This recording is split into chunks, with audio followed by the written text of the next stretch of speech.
Alright, so today we're going to cover C5 rear turn signal or side marker light reflector removal, whatever you want to call it. So we're going to do this so we can install these new laser ones that I have for sale. If you want to send me a message, we're going to go over the easiest way to get these in the home. You can take the wheel well out, but on a lowered car it doesn't really work. So this will work for lowered or stock height, but yeah, they're tinted and they have like a laser across the side.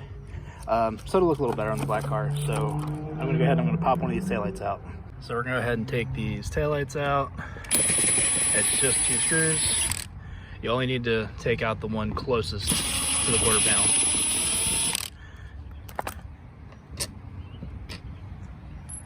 And then at this point you can either disconnect the light or you can just let it dangle. This bumper is pretty trashed, so I'm just gonna dangle it down gently, and then we have a view of the marker light.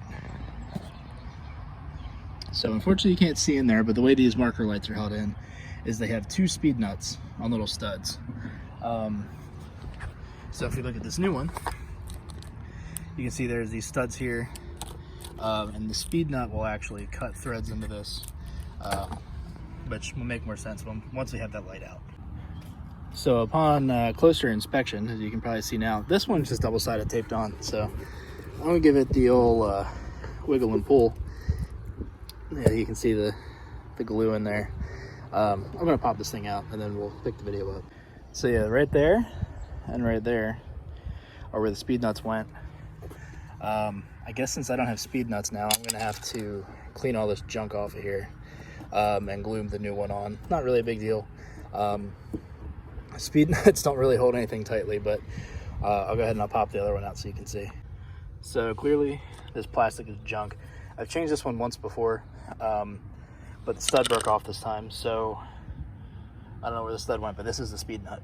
It looks the same on this one, so you put that on there, it'll cut its own threads into the taper, and then that thing's in there pretty good. I put this one in, just make sure it fit. I have a paint line from where this is painted before, so ignore that, but overall the fitment's pretty good. I might take it out, stick some double-sided tape on it just to hold it in there a little better. I don't want it to like flop going down the road since I only have one nut. But yeah, let me clean this tape off. So 2 pieces of 3M got the job done before. It'll get the job done again. I stuck a little adhesion promoter on there just in case, but I'm gonna stick this on. A good tip is before you stick it on there, like permanently, plug it in, turn the headlights on, make sure everything's cool.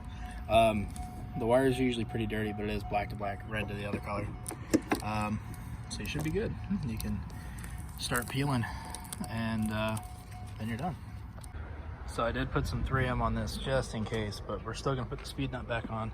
So this is the tricky part. You have to go through the taillight hole and find those studs. And in this case, the rear one is easier because it's closer. Then just start threading it on yourself. So it'll start to cut the threads the rest of the way, and then it should straighten out if it gets crooked.